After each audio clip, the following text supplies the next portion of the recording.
If you are capable of causing depression to yourself, I'm saying this not without any concern for your illness or not due to lack of compassion, because that is the nature of what's happening to you. If you're causing depression to yourself, you are able to generate substantial amount of intense emotions and thoughts, but in the wrong direction. If you don't have very strong emotions, very intense thoughts about something, you cannot get depressed. It is just that you are generating thoughts and emotion which work against you, not for you. So you are strong enough to cause depression to yourself because for you to cause a mental illness for yourself, unless you're pathologically ill, which is just a small number of people, rest are all self-created. Most of them are self-created. A few are pathologically ill, they cannot help it. It just comes from within because of genetic and other factors. Almost everybody here, if we train them towards a certain kind of thought process and emotion and push them a little bit with the outside situations, almost everybody will go lose their mental balance. They will become clinically ill. They can be driven to madness, I'm saying, because the line between sanity and insanity is very thin.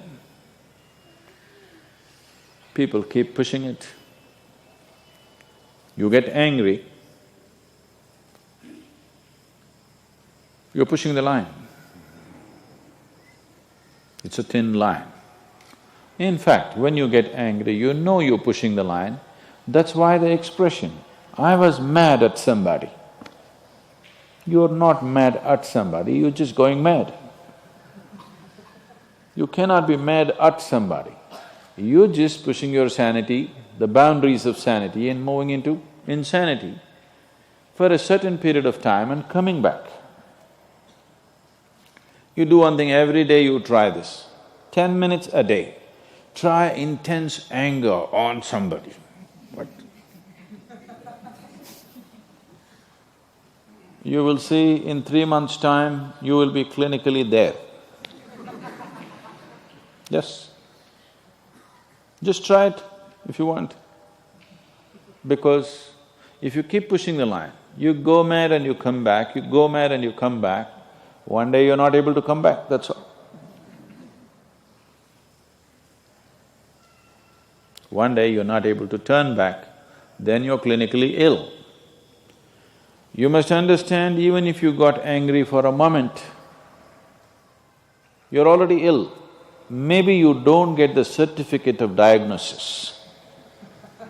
They don't slap a certificate on you that you're gone, but you are going, isn't it? You think it's your right to throw tantrums? You think it's your right to get angry with people? You think it's your privilege to be depressed so that you'll get attention from somebody? You keep playing this, one day you will not be able to turn back. Keep crossing the line every day, one day you will see you cannot cross back. That day, you need a doctor. Till then,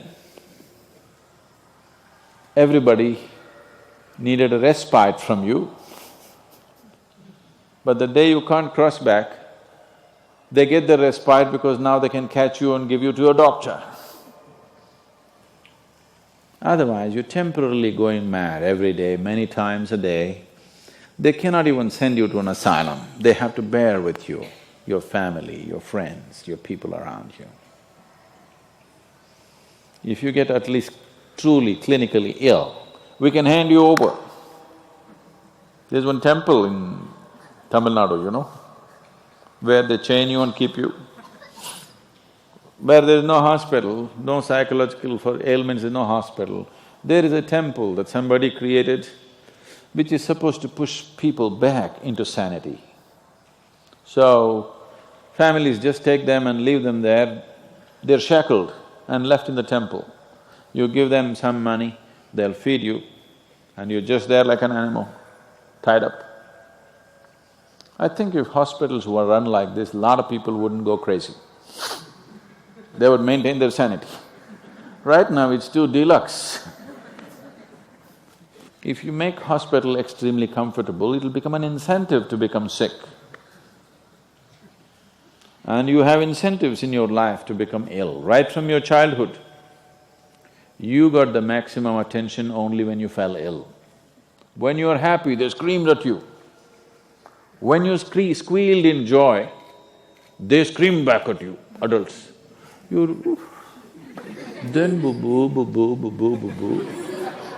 When you are a child, physical illness is good because you'll get attention from your mother and father and everybody around you, and you don't have to go to school on that day. So you learn the art of falling physically ill. But once you get married, you learn the art of becoming mentally ill. Because if you want to get attention, you go sit in a corner, act depressed, people will pay attention to you. So, you keep playing this game, one day you're not able to cross the line back. That day, you're clinically ill. Unfortunately,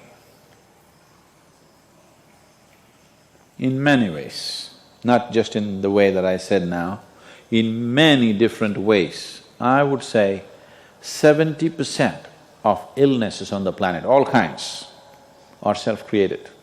Even if you get an infection, there is a way. If you keep yourself in a certain way, physically and mentally, the virus and the bacteria will not work the same way as it works upon somebody else. If you set yourself like this, no matter what's happening, anyway, I have to go and do this, this and this. There's no break from that. The last 29 years, I have not been able to cancel one program because I'm running temperature, I got a cold, I got this, I got that. It doesn't matter what's happening, what you have to do, you anyway have to do. You can't turn back on that. Either out of your commitment or you have a boss like that.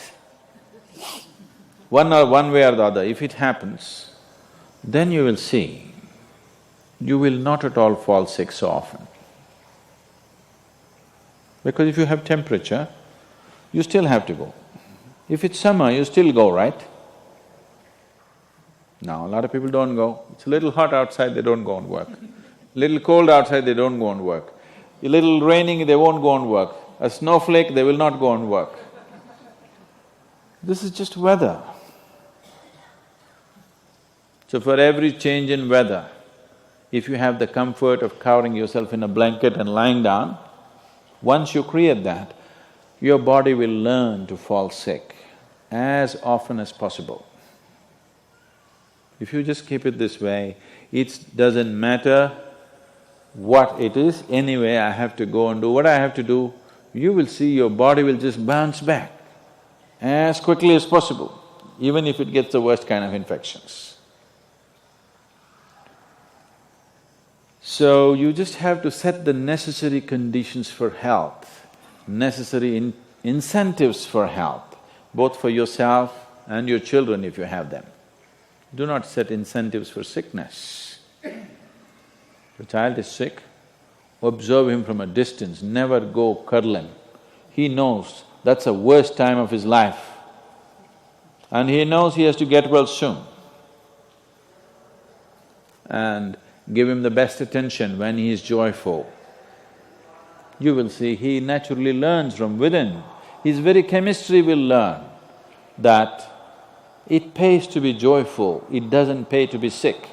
If you make this very clear to your own biology, to your own chemistry and to everybody around you, you will see people will not fall sick as often as they are right now. So set that up for yourself. You will see you will get healthy. If you can turn your mind this way, you can also turn it this way. I want you to understand this. No, I'm like this because my father abused me when I was 7 years of age. If you know all that bullshit, you can as well turn yourself around, isn't it? It's time.